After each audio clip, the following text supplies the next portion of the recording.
Benji, say hello, dude.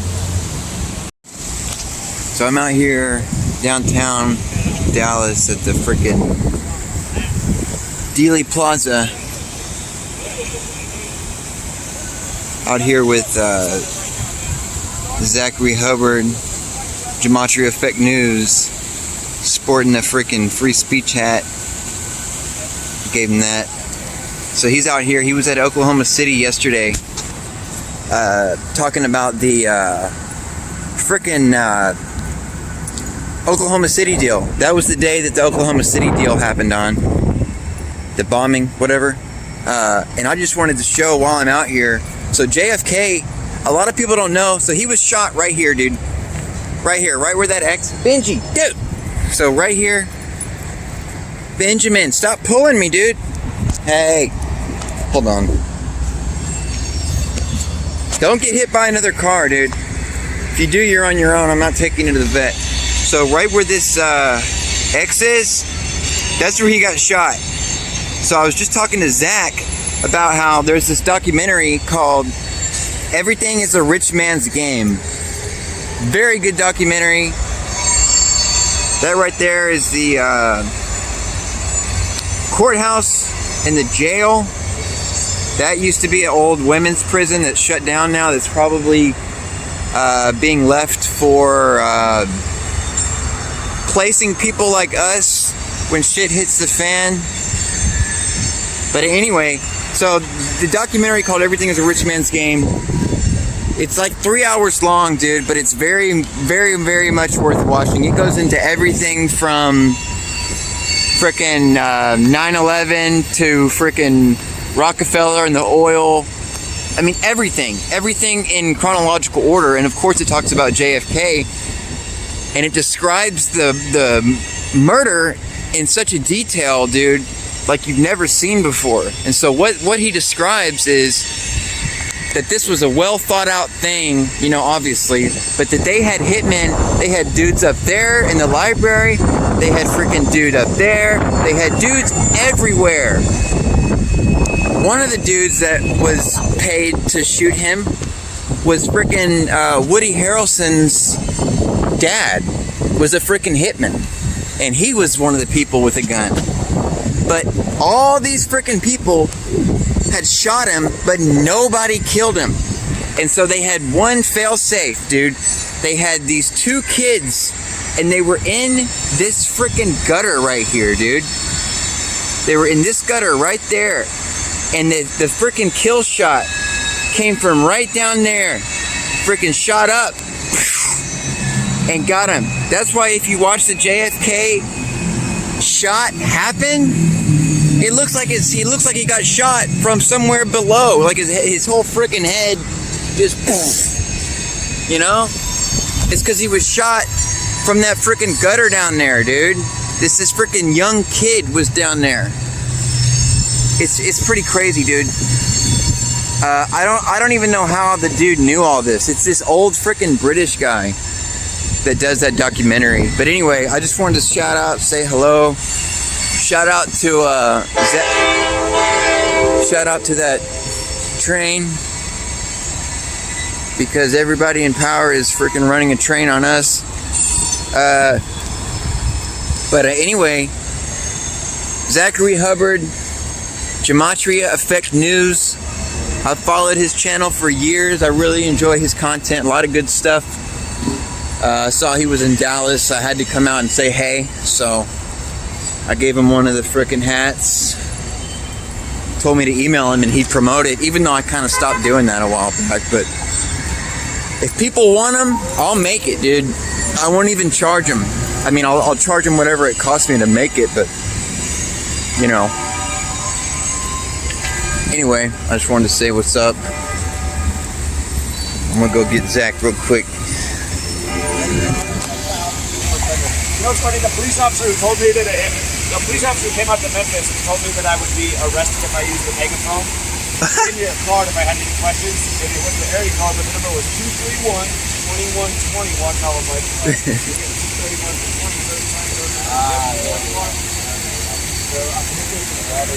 231-20. Called Everything is a Rich Man's Trick. I guess. I mean, that's got to be what it is. Let's see. Let me see if I can find it. That it would take Germany until 1988, Yep, that's the dude. 60 He's got a years real hard labor to pay it off. But it Jackson. Let's see if I can find this about the So JFK. Maynard Keynes sensed that the dollars this video here, so that he is well definitely worth watching. by both sides. So then whoever wins, he wins. He goes into everything, dude. I wish he would make a second one. And actually, I think that there is a second one It being is made. simply ludicrous to Is that suggest Jay? the Second Yep, World War that's the dude right was a there. phony war. They are bound of JFK's outstanding good looks. He wanted assurances that if Jack one day made it to the White House, Joe Kennedy would see to it that the heat the two brothers had been trying to turn up on the mafia would be turned down. And, according to Chuck and Sam Giancana one Jr., point Joseph where it B. shows Kennedy the map. and Operation Mongoose. I don't know. I'll find it later and show it to Man, you. I'm a but soldier. the I kill go shot fight. came from But David, if I freaking- risk my ass out there and that- I'm getting shot at, I don't want some stupid ass politician to go. How's it going? So, here in downtown Dallas, dude, I literally just freaking parked on the curb of this building. And I worried that somebody was gonna come and freaking give me some problems, but nobody did. So, everybody is going to a sandwich shop. Well, actually, on Google Maps, it's called a sandwich shop. Uncle Julio's. So I'm freaking hungry, dude.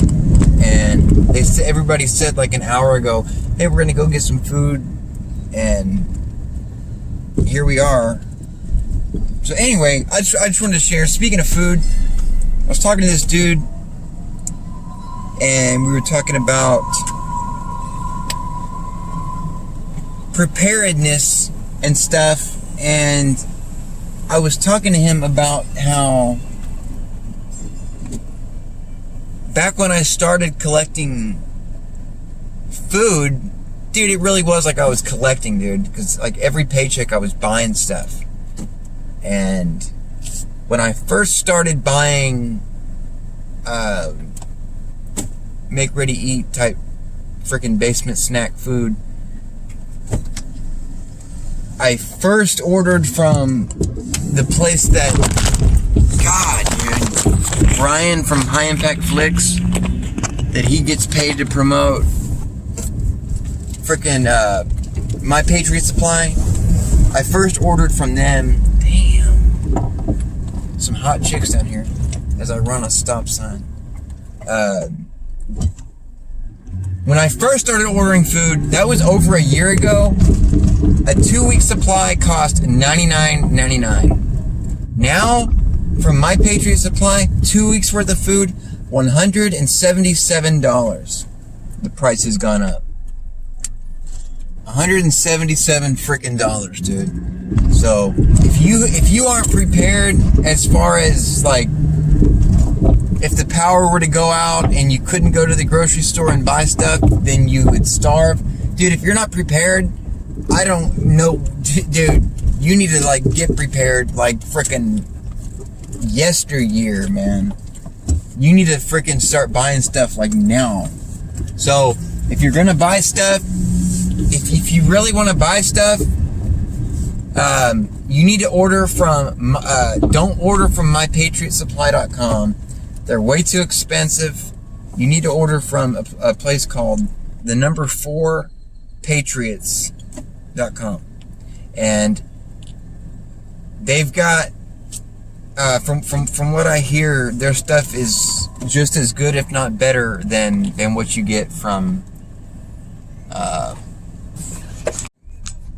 My Patriot Supply. So, but anyway, a 2-week supply. He's as far, dude, I mean, as far as the stuff he talks about, he had predicted before the season even started, he had predicted the super. Now I don't know which one it was, but I remember that he had predicted the Super Bowl before the season even started using Gematria. I mean, you can predict everything with Gematria if you know how to use it. But my whole thing is, yeah, it's cool. Yeah, it's legit. Yeah, you can't deny it that Gematria is whatever. But my whole thing is that, I mean, I wouldn't say this to Zach, but it really doesn't matter.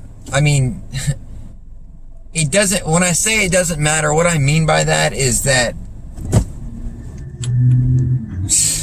unless you're able to be like, okay, the power is going to go out. And dude, he did predict the power going out. He didn't know where, but he knew that on this date that something was going to go down, and it did. But it's like, I don't know. I feel like people that just focus on all this Gematria, I feel like, I mean, dude, back like over a year ago, I had come up with the idea that this whole truth community and everything was just like a giant fly trap. Like, you get started looking into all this stuff, and then you're just stuck in this fly trap, and you just can't get out. You're just stuck going round and round, and oh, this, and you're just freaking stuck there, dude. But all this stuff, doesn't matter how much stuff you know, is that going to help you get to heaven? No, it's really not. There's a place right here, and I forget what they're called now, dude. They used to be called, I'm here. I'm at the freaking place I need to be at, and I really don't want to pay to park either, dude. There's no way to not pay to park over here, no. Dude, I don't want to pay to park. Anyway, it used to be called Red Blood Club. And back when I was in high school, I was in a freaking metal band, and we played there. And that was pretty tight, dude. Where is Uncle who freaking... Oh, it's right there. Dude, it freaking sucks. You want to go eat downtown, you're paying for your food, and you're also having to pay to park? That is lame, dude. I'm gonna have to get it to go, dude. I can't afford to pay to park, dude. I could probably not even barely afford to eat a sandwich here. God, dude. Anyway, I'm just rambling on. I need to find a place to park. I will talk to you guys later. I love you guys. See you later. Here we go. This is from Everything is a Rich Man's Trick. This is about JFK. I'm gonna try to get as much of this in as I can. I'm probably 10 minutes from work. There we go.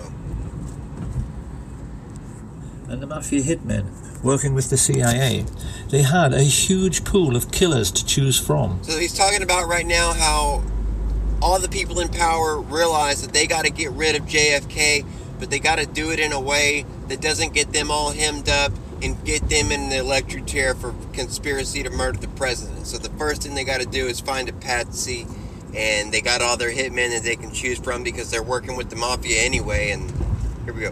Who were ready, able and willing to do the deed. All the same, how could they possibly get to Kennedy? Because they knew that, at least in Washington, all American presidents are extremely well protected by the Secret Service. The most important first step was to engage the age-old mafia tactic of finding a patsy.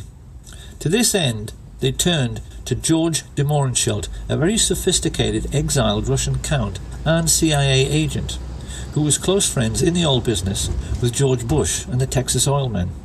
They were aware that they needed someone like Giuseppe Zangara, who appeared to be a low-life, discontented misfit. So they chose a low-level CIA operative who had been groomed precisely in order to appear to be a low-life, discontented misfit, Ender Lee Harvey Oswald, who was carefully handled by de Mohrenschildt as he was placed like a chess piece in the Texas school book depository. With the patsy selected, the combined heads of the American Nazis now sat down together to discuss their problem. How do you kill a man? Riding in an open car on a public street in front of hordes of people without being seen? And then, how do you cover up forever afterwards the fact that this was a conspiracy and not the work of a lone nut? The plotters were keenly aware that it was the second question, which posed the biggest problem. The professional military men like Colonel Ed Lansdale and Admiral George Berkeley, Kennedy's personal physician, were well aware that there are any number of ways to hide or disguise a sniper: behind trees, inside other vehicles, behind windows in office buildings. But this was a plot which had to have an absolute guarantee of success. If a squad of riflemen were all to fire at their target at the same time, this would certainly guarantee the man's death. But the subsequent police investigation would instantly realize more than one shooter was involved. A team of gunmen all firing together might actually blow Kennedy's head clean off. A single sniper couldn't do that. So what were they to do? It was during these deliberations that a macabre thought first registered. They would have to control the body after the shooting in order to make sure that all physical evidence available to police forensic scientists conformed to the scenario of a single assassin. And just how in the hell were they going to do that?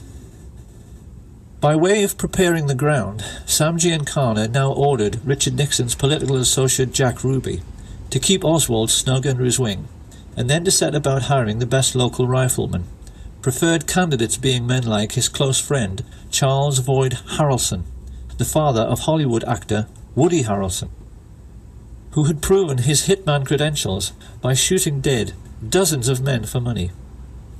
He then turned to his mafia associates Carlos Marcello and Santos Trafficante to supply the best gunmen from their cities, while he himself instructed the well-known underboss Tony Accardo to give the Chicago end of the contract to Giancana's favourite and most trusted hoodlums, Charles Nicoletti and Milwaukee Phil Aldericio. This pair had to be flown in 1,500 miles to the ranch of mafia hood Peter LaCavale, and then driven the remaining 600 miles to Dallas. It had been agreed with Giancana's and Genovese's oil business partners H.L. Hunt and Clint Murchison that every gunman would be paid $50,000 for the hit, and that the oil men would stump up the cash, so there was no way of tracing it back to either the mob or the CIA.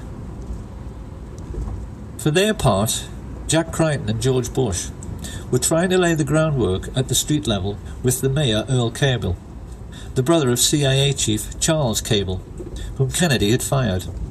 Both the Cable brothers were crucially important in the development of the fine details of the plot, because they agreed to allow Crichton and his associates George Lumpkin, the Dallas police chief, Lieutenant Colonel George Whitmire, and Harry Weatherford to make use of their 488th Military Intelligence Detachment, a privately funded part-time intelligence force which had amongst its ranks many members of the John Birch Society, the Ku Klux Klan, and around half of all the serving police officers in Dallas. The plotters realized this was a masterstroke, because it meant they could control the streets and the crime scene, but they also realized that when the shooting occurred, the response of at least half the police on duty would appear to be completely genuine. And yet, for all this intricate planning, involving, as Sam Giancana later admitted, dozens of men, the American Nazis were aware they still had a problem. Getting the snipers into position and coordinating their fire by radio was not too difficult. It's something the military do every day. But this problem of blowing the man's head clean off had another side to it. Supposing, as can happen, all the snipers missed. How could they possibly legislate for this contingency? You see, being a professional sniper is a lot like being a professional golfer. Everyone knows that, generally speaking, a golf pro on a par 3 will hit the green. But even the world's best occasionally miss by a wide margin, and the same can happen to any rifleman. We can be quite certain that the guiding brains of the American Nazis, Allen Dulles and David Atlee Phillips, in order to cover this eventuality, must have at least considered having one assassin run up to the limousine to attempt a point-blank range mafia-style shooting should the others miss. But then another problem appeared. Supposing their assassin couldn't run quick enough to jump on a speeding car. Little by little, the realization hit home. The plot could even wind up looking silly and themselves ridiculous. There was only one answer. They would have to control the president's protection, the Secret Service. Marita Lorenz testified under oath that in late November of 1963 she drove from Miami to Dallas, Texas with Frank Sturgis, followed by a backup car which contained a stash of weapons. Travelling along with them were Jerry Patrick Hemming, an American mercenary like Sturgis. Were you ever offered money to assassinate President Kennedy? Directly. On numerous occasions. Two Cuban brothers, Ignacio and Guillermo Novo Sampol, a Cuban pilot called Pedro Diaz-Lanz, and his friend Orlando Bosch. At first, Marita assumed this was to be just another arms smuggling engagement, just like many others she'd been on with Sturgis before. However, when they reached their Dallas motel, they were visited by someone Marita had met many times before, CIA agent E. Howard Hunt, who stayed almost an hour and paid Sturgis with cash stuffed in a very large envelope. This was the evening of November 21st, 1963, and Marita began to get worried. She knew that President Kennedy was visiting Dallas the next day. Becoming concerned, she pressed Sturgis as to the real purpose of the visit, and when he told her that for this one time it had to be confidential, she decided she wanted out. Marita had no way of knowing that a great number of other people had made similar journeys that day. CIA pilot Tosh Plumley flew several assassins into Dallas Love Field without even being told who they were. From all over the country, radio operators, riflemen, drivers, false ID suppliers like Chauncey Holt and Bernard Barker, and getaway pilots like David Ferry converged on the city. Whilst at the home of oilman Clint Murchison, a group of his Nazi friends were congregating to celebrate Kennedy's imminent demise. Due to the testimony of LBJ's mistress, Madeline Duncan Brown, the mother of his illegitimate son, we now know that amongst these guests were J. Edgar Hoover and his homosexual lover Clyde Tolson, who stood to lose the millions they'd invested in their host's oil business if Kennedy lived. Hoover also knew Kennedy wanted to replace him as head of the FBI. The two Brown brothers of Brown Brothers Harriman, who along with Cliff Carter, John Connolly, and Senator Joseph Yarborough stood to lose millions from lost defense contracts because they knew JFK wanted to end the Vietnam War. Also, Alright, I gotta go. I'm at work. If you want to watch the rest of this, you can see the timestamp. I'm at 1 hour and 35 in, 27 seconds. I'm gonna put the link below. Yeah, it gets crazy to find out what actually happened. So, I love you guys. I'll see you later. Peace.